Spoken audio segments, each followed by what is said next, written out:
Let's be honest, most Roblox teams fall apart. They aren't able to actually finish a game and get it out there.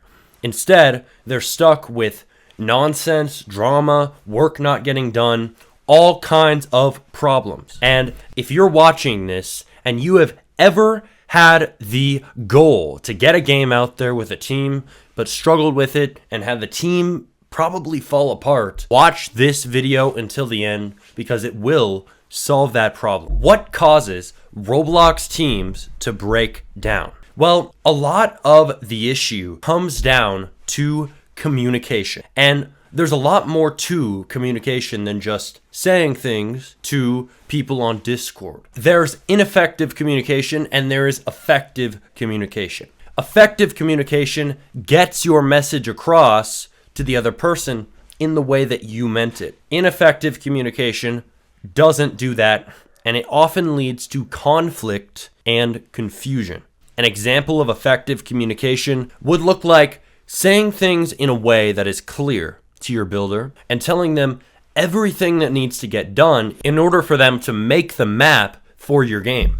You would list out the style, the way you want the lighting to look, and you'd list out all the different types of foliage and different types of buildings that you want in the map. You'd also be detailed on whether you want them to make interiors or just have them have exteriors. You would ensure that you give them every single detail and don't leave anything important out of the equation. Ineffective communication, on the other hand, would be unclear and it wouldn't be understandable. And that builder probably won't make it how you want. Ineffective communication is vague, it doesn't consider the other person's perspective, and it doesn't tell them exactly what you want done. For example, you tell your builder to make a jungle simulator map, and you don't give any more details at all, or very few. If your builder doesn't ask questions and to clarify what you want, you are not going to get the map that you actually desire from them. And builders won't do as good of a job for you when you don't communicate clearly. Now, what I've just shared with you is one example of how the effectiveness of your communication, especially with regards to the clarity of your communication, can improve your ability to lead your team and get your developers to do exactly what you want, rather than spiral off in their own direction that might not fit your vision. So how can we improve our communication in an easy way? Let's start simple. Number one, the tools you can use to improve the way you communicate with your team. First of all, most Roblox developers know about Discord, but not every developer knows about Trello. If you're looking to be clear with your developers about what you want them to make for your game, you need to use Trello.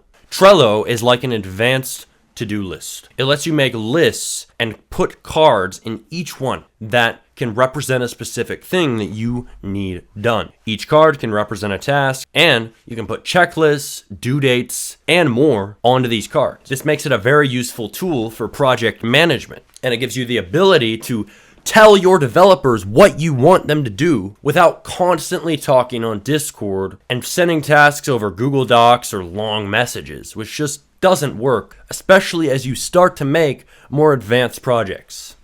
Trello is a game changer. And if you aren't using it yet, I hate to say it, but you are throwing your developer potential in the trash.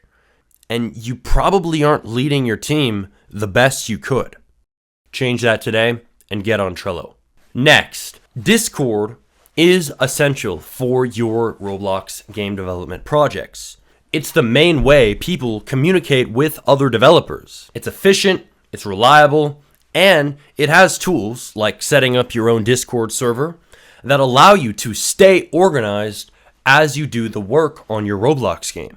And I'm going to assume you probably know the basics of Discord. But something that many developers aren't taking advantage of is the ability to make calls. See, texting your developers is fine, and Discord is great at that. You can get a lot across. But when you take the time to set up team meetings, even short ones, you can boost your team's brainstorming abilities and productivity to new heights. When you make calls, you're able to get to know the other developers you're working with better. And you're able to talk about things in a way that text just can't fully communicate. You don't have tone, you don't have body language, you don't have all these nuances that help us to communicate in more detail when we're talking face to face or on a video call. So call your team members. It's going to help you to communicate with them better. All right, we've talked about the tools, and now I'm going to tell you about communication techniques that will ensure that your team always knows what to do and stays together for the long run. First is going to sound like a simple one, but it's very important. This is listening. Specifically, active listening. This is where you truly pay attention to what someone is saying. You don't just listen and nod along, waiting for the chance to say what you want to say next and imagining the next thing you're going to tell them. No, you shut your brain off and you pay 100% attention to the other person. When you do this, even if you're talking on Discord while you're texting them, you're going to be able to understand the other person a lot better, and you will make them feel heard. And that's going to make them more connected to you, which is essential to creating those bonds with your developers, and those bonds will lead them to stay on your team longer. If you don't build those connections, they don't have that much emotional investment in you or your project, and they're more likely to leave because of it. That's why a lot of the time we find that developers just leave our teams or flake on us or ghost us or scam us even out of our money that we already paid them because we didn't build a connection with them. And this doesn't excuse this bad behavior, but it can be something that leads to it.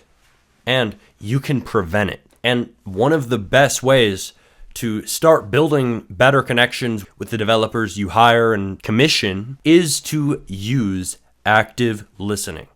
It's a game changer, and you got to implement it right away. Next, clear communication. We talked about this earlier because it's so essential that you actually provide clarity to people. Not this hazy, vague nonsense that a lot of developers out there are giving the people they hire. And they expect them to make the Mona Lisa level of a creation when they gave them 5-year-old level communication. This just doesn't make sense. If you want to get a world-class result from your developer that you hire, you gotta give them world-class communication. And that starts with clarity. If you aren't clear, people don't know what you mean, people don't know what you want, and people can't read minds, so you won't get what you want. If you want to get what you want, be clear. In fact, I'd even say that a good rule of thumb is to be more detailed than you think is even necessary. That way you know they have to get it.